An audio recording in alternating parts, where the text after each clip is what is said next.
Hello, beautiful community.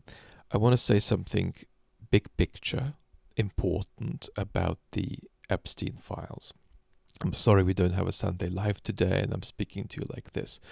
Today was the first time in many, many months, if not years, when I completely lost the ability to speak for several hours or sit up, which is more an ME thing, myalgic encephalomyelitis, than a post-COVID microvascular damage thing.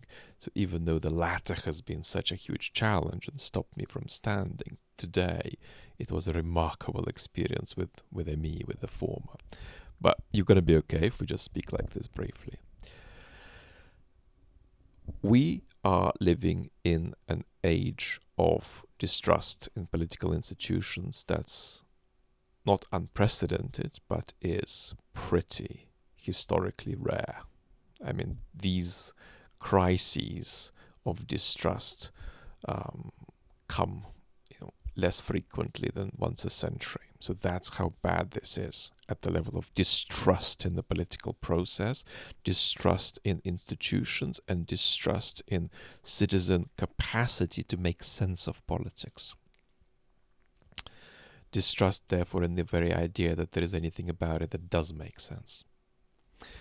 And beyond all of the ghastly particulars, some of which you might be following down small alleyways, others you might be just blocking out, it's the cumulative effect that matters. And the cumulative effect just exacerbates two suspicions that many citizens already have.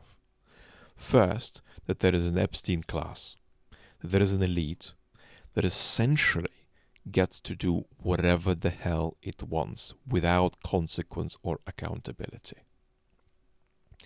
They want to sit around doing nothing, suspend themselves off chandeliers, they can do that. They want to be molesters, they can do that.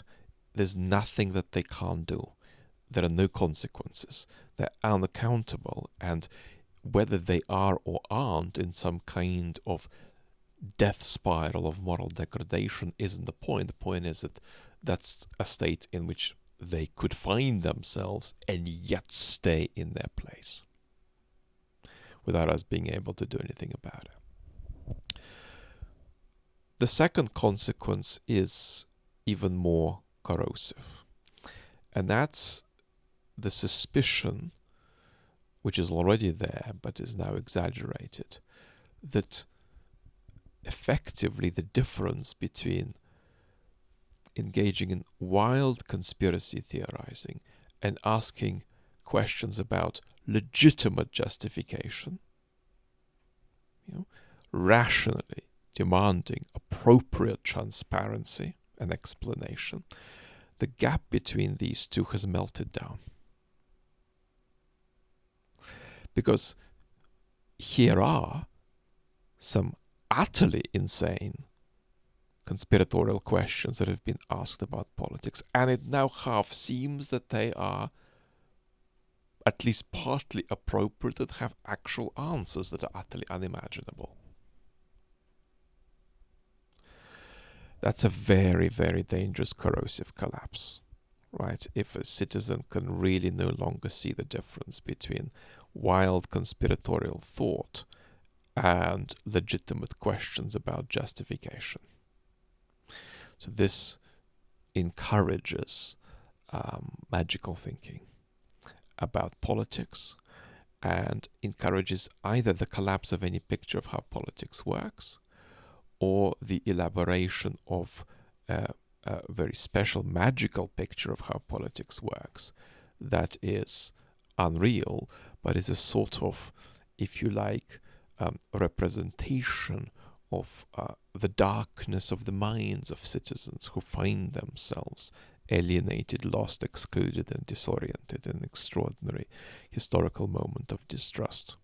So, two things: Epstein class that's completely unaccountable, and second, if I ask wildly mad questions about politics, well, politics is so mad anyway that it actually seems like they're going to have real answers to them. And so, essentially, non-psychotic thought about politics is breaking down. Let's love and talk soon.